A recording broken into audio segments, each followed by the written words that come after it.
Welcome to Sideline Theory. My name is Brandon Cheatham here with Michael Lane. A champion episode of the Sideline Theory. Talking about the USA beating Paraguay. Absolutely. Right? Yeah. My wife will be happy that the NBA Finals are over. She's like, what is there, 20 games? I'm like, no. No, there was only 5. Yeah, she's not a fan. There was only 5. And so, Sideline Theory, we have semi-professional opinions. From unprofessional distances. Still in Brandon's basement. Yep. It's hot. I'm an idiot. Hot. I wore a hoodie. You're wearing long sleeves? Long sleeve, but I just got this shirt. It looks good. So I had to rep it. Is it like you made it? Or No. It's like Lindsay got it for me. And she's impatient, so this is Father's Day. Hey. Yeah. She was like, I got to give it to you in case you want to wear it on the podcast. It looks good. I like enough. it. I'm pretty sure Morgan just bought me one too. Yeah. I'll wear it on the pod. It's it's got 5 championship rings on it. Ooh. And the 6th one is the flag that they threw in the Ohio State game from Dime Life, a dude from Miami. So, yeah, bro, it's a great time to be a Miami fan. So we were just talking about it. I know that we always talk about Miami on this pod, but sorry, we care about current events. Yeah, don't get used to it, or go ahead and get used to it because once football season, we talk about current. Yeah, bro, we got 2 months, and now first time in this pod's life that there's no professional football or college football or basketball because the NBA Finals are over. Yeah, fortunately, we have the World Cup. I know, that's fantastic. So there you go, bridge the gap a little bit. I'm ready, bro. Yeah, it's good to get back into it. A lot to say. A little throwback. Thought for sure we'd be episode. Yeah, back in nighttime, and I thought for sure that the finals would not be over yet when we did this. So we'd still be strumming along to our picks. Let's jump into that. Yeah, we're very fresh off the Knicks winning the NBA Finals and doing it in 5 games. Stephen A. Smith basically won the finals, right? Yeah, I mean he spurred their effort based on the singular episode he did. The Knicks are champs. I mean, the Knicks are champs. The Knicks are champs. That's fantastic. I'll do a victory up later because in our first episode where we talked about the NBA, I said the Knicks would win. I have reason. The reasonings why I said the Knicks were a part of my original championship pie came to light.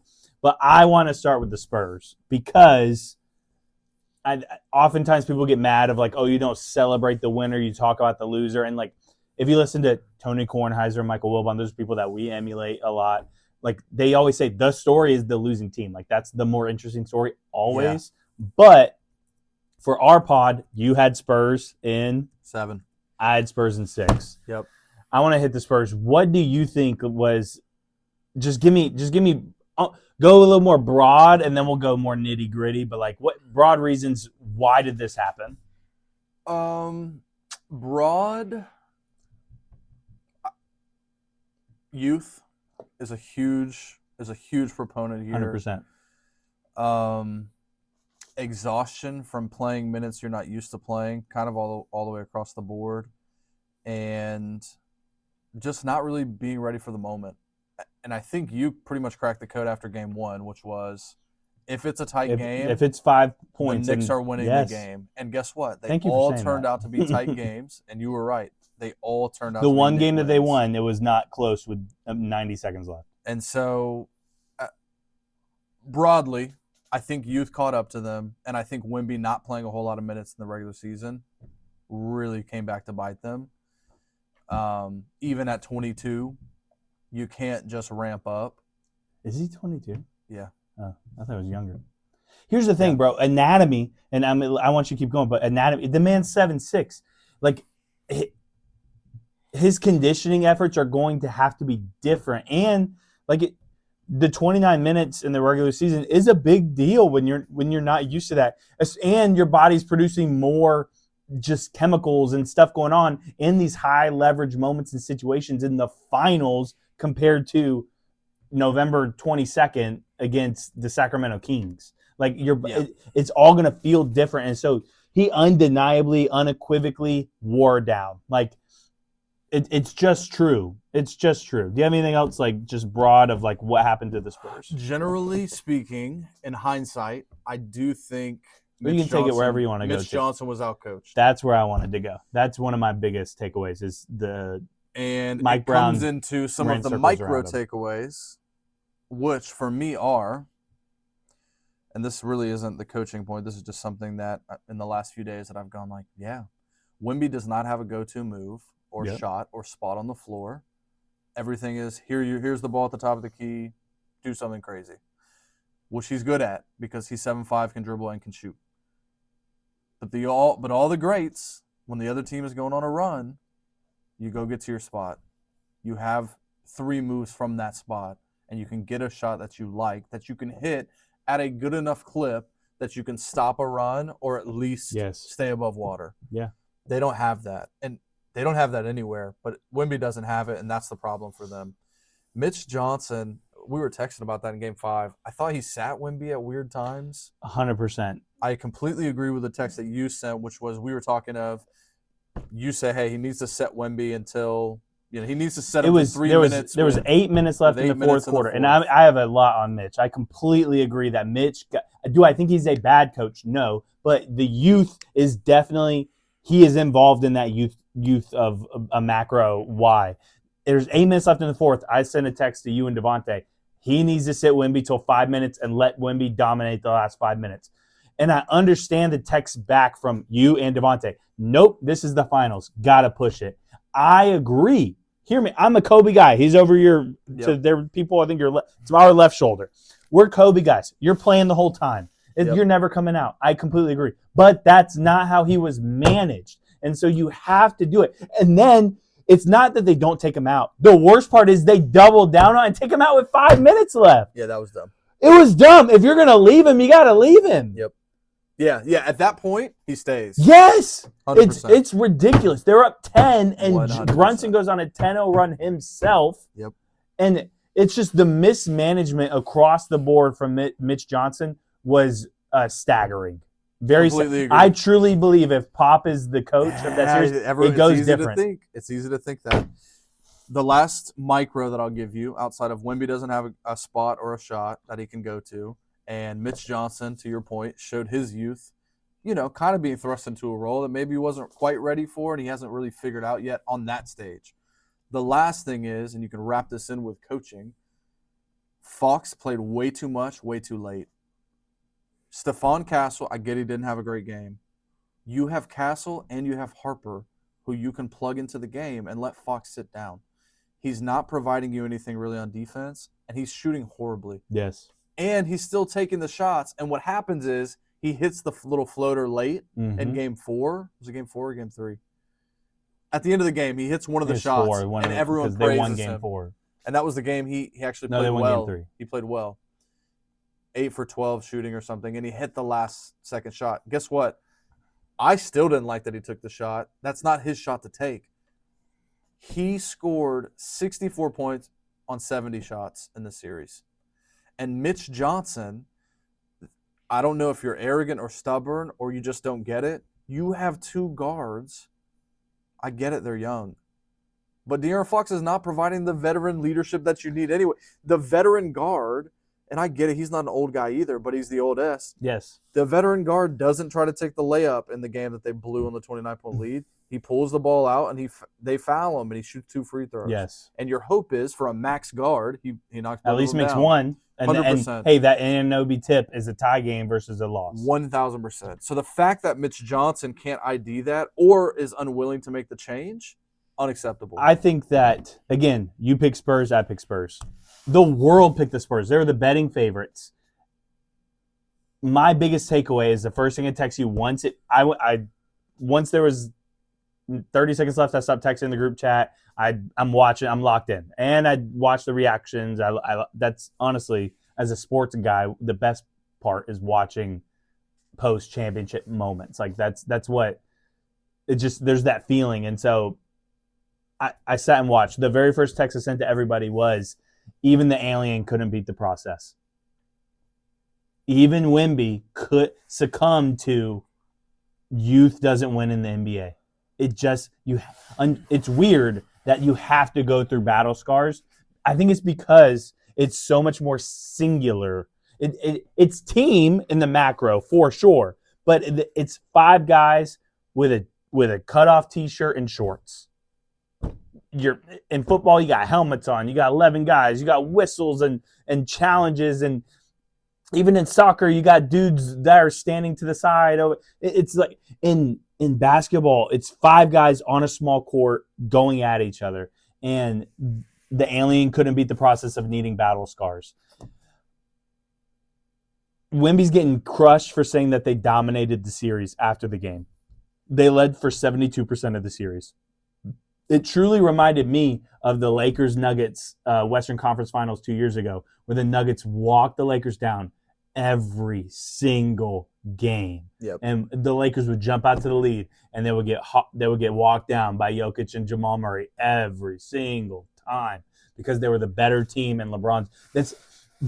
And it's a dumb analogy, but, you know, the life cycle is you're a baby, you grow, you get old, and then the cycle is you honestly go back to being a baby in your old age because you have to be cared for, your organs, this and the other. So LeBron being so old, he couldn't carry them down the stretch. Them being so young, they couldn't hold it down the stretch. Really reminded me a lot of that, and it reminded me a lot of the 07 series. The last time I think a coach got... It just reminds me of 07 in that Bron was arguably the best player in the world. We both agree that the guy behind you was the best player in the world, Kobe Bean Bryant at that time. But some people in 07 say LeBron was, and he couldn't hit a jump shot in 07. And Greg Popovich would literally back his players off of him like he was a center, saying, I'll never forget Pop literally doing like this to players, like back off this man, let him shoot. That happened. In 11, LeBron had the immaturity of, not 1, not 2, not 3, not 4, not 5, and then celebrates up 2-1 and gets walked down and loses 4-2 in the finals. This has a lot of those similarities with that team because I still do think Wemby is the best player in the world. We'll get to that a little more specifically later on. And this team is just a fantastic team. But I think the coach got out-coached, the youth showed up, and then the process in basketball, you can't deny it. Yeah. It was an interesting series. I'll give you my note here. Go. This is my note. And I'm speaking for me because I don't want to put words in your mouth. My mind told me that their youth will be a problem, and I kind of ignored it because Wemby's so great. Yes. And my eyes told me, and I think we can both agree, that the Knicks are better from top to bottom. We said on this pod, we said during the Western Conference Finals, when it wasn't clear who was going to win, the Spurs are the better matchup for the Knicks. And we said that the team, we literally said they have 5 of the 6 best players on the court. And so because Wemby wasn't transcendent, he didn't have a 40-20 game.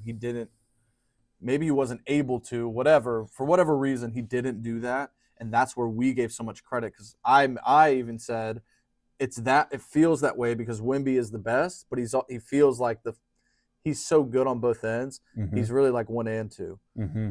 And he didn't perform that way. Now, it's not his fault that they lost the series, but down the stretch of these games, he has to be the guy affecting it late in the fourth because no one else is if we're keeping De'Aaron Fox in the game. Or you can't be the guy who loses it for your team. Game 1, the biggest play of the night that sealed the game, he dribbles it off his foot. Yep.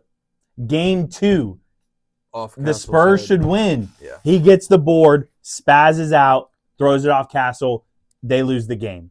Game 4, we haven't talked since the meltdown. Yep. I think it is Just keep watching.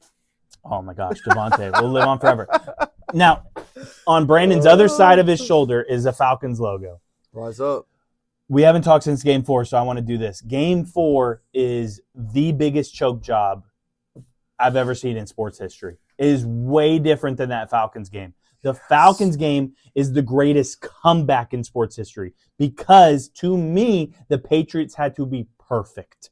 They had to be perfect down the stretch. It's 28-3 with 3 minutes left in the third quarter. You got to score every time you touch the ball. You got to go 2 for 2 on 2-point conversions. The Falcons had, to me, the coaching lost that game. Kyle Shanahan lost that game for the Falcons. This one, it's basketball. There's so many plays. The Spurs are shooting threes, and they're not. Dude, they lost that Game 4, undoubtedly. And again, even to the point where Fox had the ball with 10 seconds left, up 1. He goes up Did he get fouled? Yes. But you know what? That's what you get for making the play you're not supposed to make. Yes. You don't get the foul call. So I'll leave it with this with the Spurs, and then we'll get to the Knicks. Fox is a problem.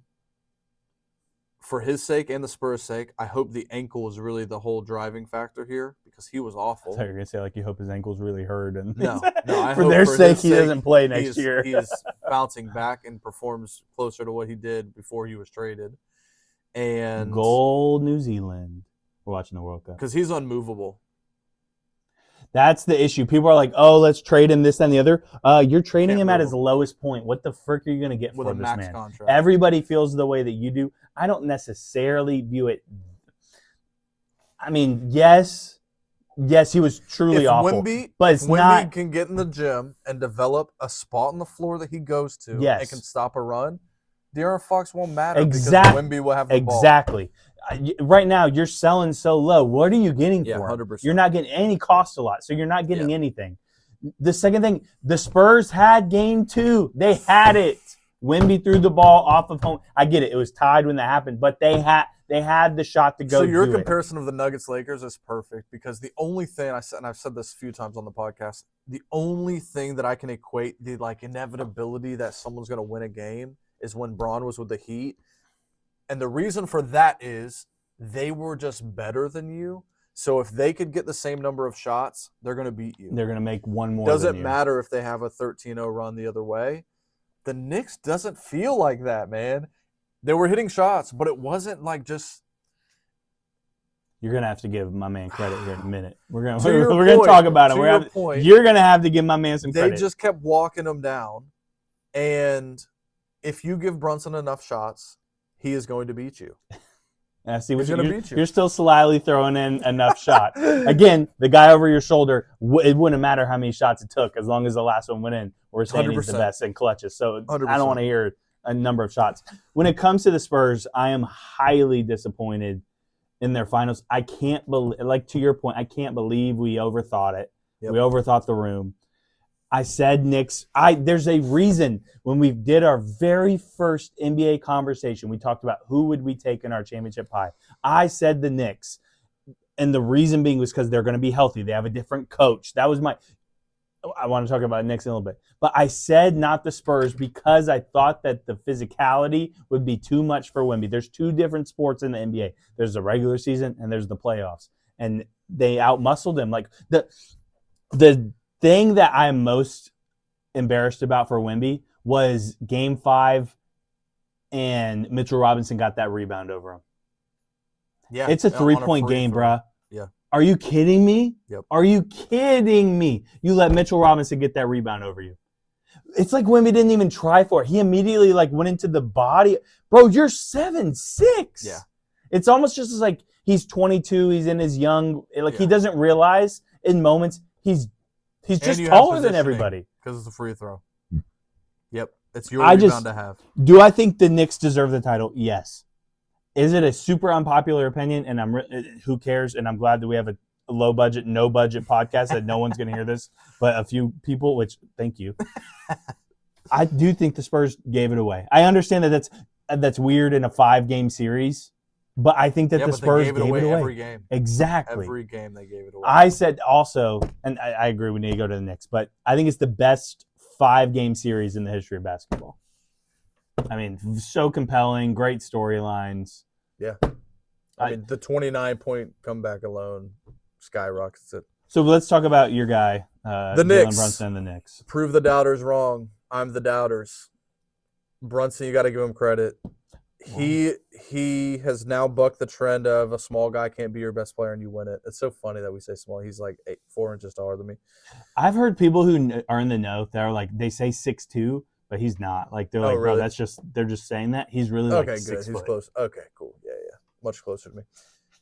Which is very humbling because I'm like that. And I'll give him even more credit because down the stretch, he didn't get what I thought they were going to need from Cat. Cat had a good first 2 games. Oh, don't worry. We're going to talk about it. He kind of pulled a Chet at the last minute. I think I let my emotions get the best of me with Wemby and crew. I liked that storyline better because it was cool if he could steal one. but I did tell you, like, it is cool for Brunson to be a guy Your basement's hot. who the whole league was out on. No one wanted to pay him. He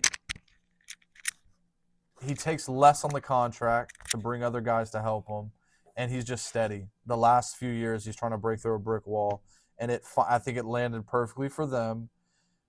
The Spurs youth caught up, and that's where the Knicks, with all their veteran guys, who are top to bottom, I think, a better team. I don't think that's a debate. They made the plays.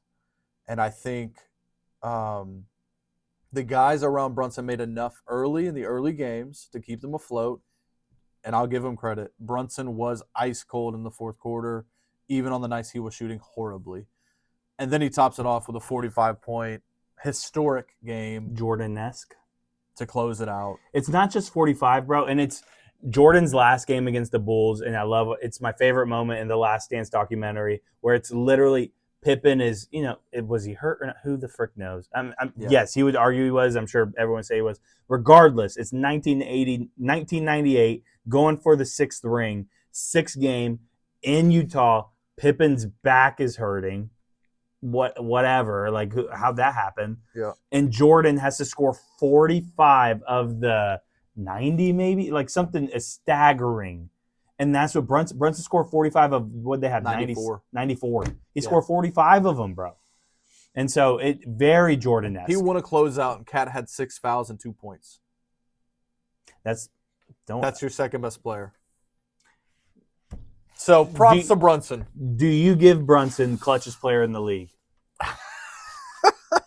I'd want. It's fun. He's number 2. Behind who? SGA. That's ridiculous. I'm still taking It's SGA. ridiculous. That is a ridiculous opinion watching these playoffs, bro. It's a ridiculous opinion. I don't know how you think that. I'm taking SGA in that. And here's the other thing. You get on me. You're texting me because I am a Brunson guy. Yeah. Which you should be too. Yeah. And you're talking about foul baiting.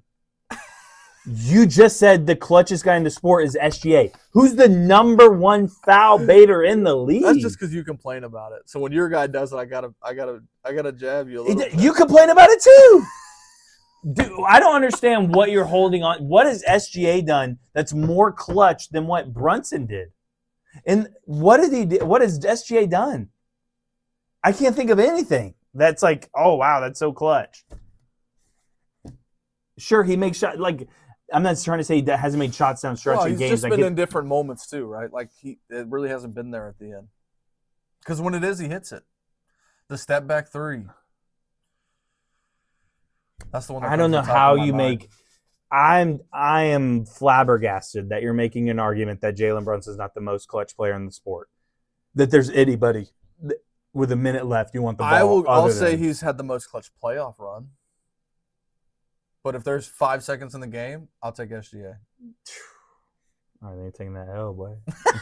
I'm getting Brunson because you're taking that L. Oh my gosh. The Knicks, the championship pie, very first discussion we had, I said that the Knicks were my team, my very first team that I took. Because what's the biggest difference between how the Knicks season ended last year versus this year? There's one glaring one. Obviously, it ended with they won ring. the championship. Obviously. The biggest difference between the end of last year versus the end of this year, Jalen Brunson was healthy and on the court. The people around him were healthy and on the court. The bench players around them had playing time and were able to impact the game. Tibbs, I texted that in the group chat too. Tibbs is the saltiest human on earth right now. Yeah. And Tibbs is not a bad coach. Yep. But it's proven that his strategy is not going to win a championship. Nope. Because the only difference in this team, yes, there's Jose Alvarado. There's marginal stuff. Yeah. But that's every playoff run. The difference is the head coach is Mike Brown and not I almost said Tiago Splitter. He got hired by the Bulls. So. Did Iran just tie it up? Iran just tied it up. Yeah, it looks like it. The equalizer. Yes, and not Tibbs. Because not Tibbs. Tibbs is when you play 6 guys, you're bound to not be healthy. And when you play them 40, the opposite of Wemby, when you play him 45 Worst thing minutes that ever a happened night, to Thibodeau is that he had Jimmy Butler. Yes. Yeah. Who would thought like him? Who's a robot? And so the Knicks went on a historical playoff run. Do I think that they got the Sixers after the Joel Embiid series? Joel beat Boston. So, yes, I don't think that it was Joel's best Joel. Yep. Your cap, do I wish Detroit would have won because the Knicks had San Antonio's number. Yeah. In this regular season. And we called that before the OKC series that we go, hey, if you're New York, you are rooting like crazy for the Spurs. For Cleveland. That's and Cleveland. Yeah. Because you didn't want to see West, Detroit. That's the better matchup. Exactly. You wanted San Antonio and you did not want to see Detroit. Because Detroit, exactly how the Knicks slowed the game down and tried to do what they did to San Antonio, the team that is most built like that was the Detroit Pistons. You want to know the difference? Which is crazy because Cade's a young guy too. He's got a spot. He's getting a bucket. To that spot, he's getting a bucket. He's going to put the ball in the hoop. And so the Knicks were fantastic. Jalen Brunson is the most clutch player in the sport. Karl Anthony Towns. Karl Anthony Towns is one of the weirdest because after 2 games of the series, everybody's praising my man. You want to know where he was after the second game of the series? I don't know. They're looking for him. He was with us. Yeah, he was with us on the sidelines watching. Because Cat didn't do it. We're going to talk about Wemby. They said, oh, Cat solved Wemby. Yeah, No. Where was he? The Mikal Bridges trade. Talk about a man that has a bunch of relief. It's interesting. I mean, he made some shots in game 4. Great. Yeah, he wasn't great down the stretch. Not in the series. Josh Hart. Solid guy. Yeah. Here's my point with bringing up those 3 people. How the heck did the Knicks win this finals? Anunoby. OG. Who Brandon said after game 4, you can tell what you were texting If everybody. he didn't have a dud in game 5, he legitimately has a claim to MVP of the finals. It's hard when Brunson puts up 45 in the close of that game. It's hard. No, that's what I'm saying. But yeah, and he shot poorly in game 5. If he had a decent showing in game 5, I think there's an argument to be had. And it was very reminiscent of like when Iguodala won it. He was just the guy, and he was just on the right spot at the right time, and he was shooting very efficiently the whole entire series. It is so funny, man. Their interviews, they don't have to with NBA guys. There's no Ant Edwards on that roster. No. So even after them talk, is like, okay, no, we're working with OG it. After game 4 gave you nothing. No. Game 5, Brunson couldn't really talk after, kind of gave you nothing. Landry Shamet, they put the camera on Landry Shamet after they won the title. He looked like this. I text you guys. I still can't believe they let Cat hold that trophy. 6 fouls, 2 points. I want to give 2 final things on this, and then you can finish with whatever your thoughts are on the Knicks. Super cool storylines. Yeah. Mike Brown. Yes. First time back since that 07 finals when he got beat by the Spurs. So he gets a little bit of revenge. He was ousted in Sacramento because they didn't think he could do it. He's ousted in Cleveland, ousted in Sacramento. So it's a great testament to redemption. That's cool. The Who Let the Dogs Out chant was weird. Yeah, there must be an internal thing. The second thing that's really, really cool. The second thing is the fact that I texted you the assistant coach got interviewed on the podium. And I said, first time in history, the assistant coach gets interviewed on the podium. You come behind me and say, yeah, before the head coach. Before the head coach. So my second thing is actually about Rick Brunson. Did you see his quote? No. Okay, so I have the reason we do this podcast is because I have a life outside of sports. Not saying you don't. We threw it on the board that, this is going to give some people ammunition to claim that now Brunson's the greatest Knick ever because he won it. You ready for Rick Brunson's quote? This was the night they won it. Quote, and he was a Knick. Quote, I'm going to stop the argument too. No disrespect. I love my son. Patrick Ewing is the greatest Knick that I've ever witnessed. What the frick? He went anti-genetics on him. The night his son wins the finals, I was like, okay. And scores 45 Tough in the love. closeout game. Tough love. I guess that's his way of trying to fuel him for another one. There you go. My thing with the Knicks, I think that it was lightning in a bottle. It's an interesting 8 different champions in 8 different years, and it's hard, man. Like, if you put people on lie detector tests, the people who are the national analysts that get paid lots of money to do what we're doing right now, do I think if you ask them the question, are the Knicks the best team in the league? I don't know if you get the answer that a championship team will get. Yeah. And I know that it's weird. It's an odd. They quite literally are the best team in the league because they won it, but it still doesn't feel that way. And I texted you guys last night, if it's OKC, albeit they're not healthy, if it's OKC with all their pieces, I don't think the Knicks beat them. Now, I don't think anyone beats them if they're healthy with all their pieces. But that's the weird sensation you get here. That it's like, even to your point, if Detroit squeaks by, maybe they're in and they give him more of a game, and they're Yeah. more tired. That's the other thing is they got the Sixers off a 7-game series. They got Cleveland off a 7-game series, and they got San Antonio off a 7-game series where they went 4-4 or 5. De'Aaron Fox couldn't hit a shot. Harden couldn't. The only shot Harden could hit is his mug shot. And then they got the Sixers, who overachieved round 1 to beat the Boston Celtics and then crumbled. They weren't even themselves from that series. Knicks, fantastic. It's really fun to watch. I'm glad that they're the champs, genuinely. Really happy for New York City. We could put to bed. They have the best celeb game of anybody. And to me, Brunson's the most clutch player in the league.